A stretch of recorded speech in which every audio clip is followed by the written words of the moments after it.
வணக்கம் ஃப்ரெண்ட்ஸ், உங்கள் எல்லாரையும் நான் பிருந்தாஸ் கிச்சனுக்கு அன்போடு வரவேற்கிறேன். இப்போ நம்ம இது பப்பாளி முக்கால்வாசி பழுத்திருக்கு. அதான் இதில் நான் இன்றைக்கி நான் அல்வா பண்ணலான்னு பார்க்குறேன். அதுக்கு முன்னாடி நீங்கள் இதான் ஃபஸ்ட் டைம் பார்க்குறீங்கன்னாக்கா என் சேனலை சப்ஸ்கிரைப் பண்ணி வச்சுங்க, அதோட பெல் ஐக்கானையும் கிளிக் பண்ணி வச்சுங்க. வாங்க வீடியோக்குள்ளே போகலாம். இப்போ நான் இது என்ன பண்ணேன்னா ஃபஸ்ட்டு இதை நான் மிக்சியில் போட்டு அரைச்சி எடுத்துன்னு வரப்போகிறேன், விழுதாக எடுத்துன்னு வரப்போகிறேன். இப்போ இந்த மாதிரி இருக்குது. இதில் நம்ம ஒரு அரை டம்ளர் பால் விட்டு அரைச்சி எடுத்துன்னு வரப்போகிறேன். இது ஃப்ரிட்ஜ்லேருந்து எடுத்த பால் தான். இப்போது அரைச்சி எடுத்துன்னு வந்தாச்சு. இப்போது அடுப்பில் சட்டி வச்சுருக்கு. நம்ம ஒரு டேபிள் ஸ்பூன் நெய் விட்டுக்கலாம்.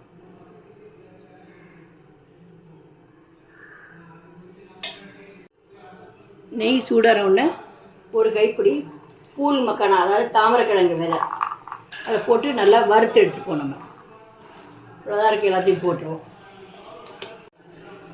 இப்போ இதை நல்லா நெய்யில் வறுத்து எடுத்துக்கலாம். வறுத்து எடுத்து ஆறினோடனே அதை இப்போ பொடிச்சு எடுக்கலாம்.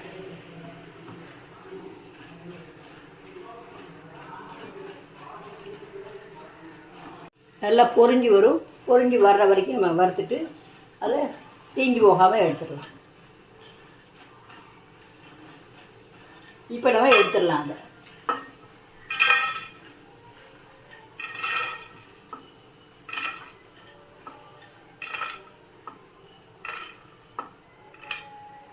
அடுத்து நம்ம அரைச்சி வச்சுக்கிற பப்பாளி விழுதை போட்டு நம்ம நல்லா கிளறணும்.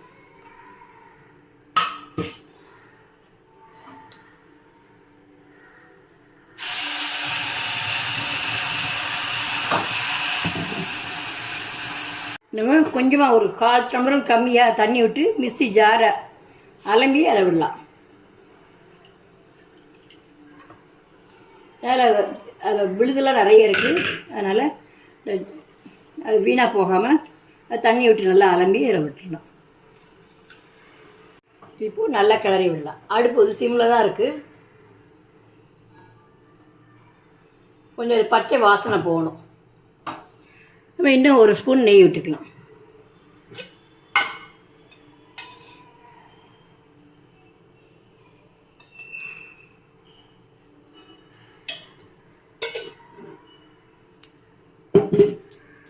இப்போ கொஞ்சம் பெருசாக வச்சுக்கலாம் அடுப்பை, அப்புறமா கொஞ்சம் சிம்மில் வச்சுக்கலாம்.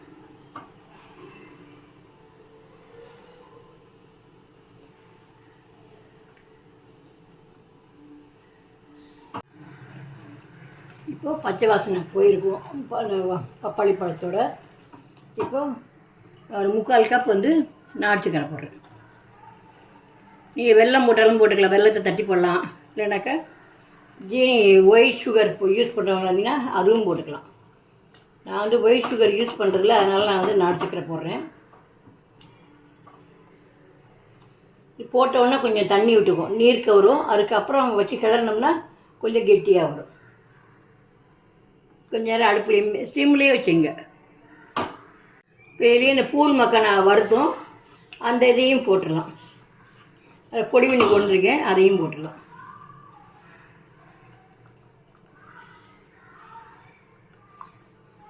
இது கொஞ்சம் டேஸ்ட் கொடுக்காது தான். அந்த பப்பாளி பழம் வாட தெரியாமல் இது கொஞ்சம் சேர்றப்போ நல்ல வாசனையாக இருக்கும். இல்லைனா நீங்கள் பாசிப்பருப்பை வறுத்துட்டு போடலாம், அந்த மாதிரியும் பண்ணலாம். இதெல்லாம் போடணுங்கிற அவசியம் கிடையாது. இப்போது நல்லா கிளறி விடலாம். அப்போ என்கிட்ட பூல் மக்கானா இருக்கிறதுனால போடுறேன், இல்லைன்னா போடணுங்கிற அவசியம் கிடையாது. நம்மகிட்ட என்ன இருக்கோ அதுக்கு மாற்ற என்ன பண்ணலான்னு யோசனை பண்ணி அந்த மாதிரி பண்ணலாம். இல்லைனா நீங்கள் பாதாம் முந்திரி இருந்தாக்க அதை நீங்கள் 1-2 பொடிச்சு போடலாம், அதுவும் நல்ல டேஸ்ட்டாக இருக்கும். இந்த இதுக்கு இந்த சாமான் தான் கட்டாயம் வேணுங்கிற அவசியம் கிடையாது. சில சமயம் விலை பயங்கரமாக இருக்கும், அப்போ அதை வாங்கணுங்கிற முடியாது.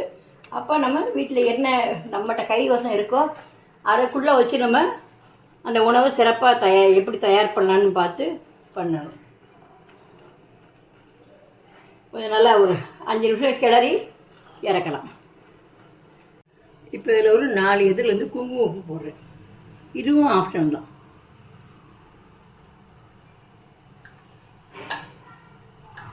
கொஞ்சமாக ஒரு பிஞ்ச் வந்து சால்ட் போட்டோம்னா அது ஒரு கூட்டி கொடுக்கும், அது இனிப்பு வந்து தூக்கி கொடுக்கும்.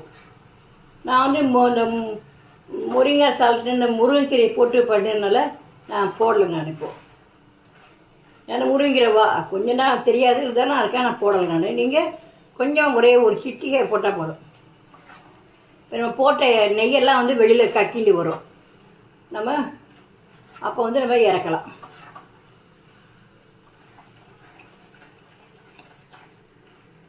இந்த விட்ட நெய் பூராமே அவ்வளோ வெளில வருது. கொஞ்சமாக ஏலக்காய் பொடி போடலாம்.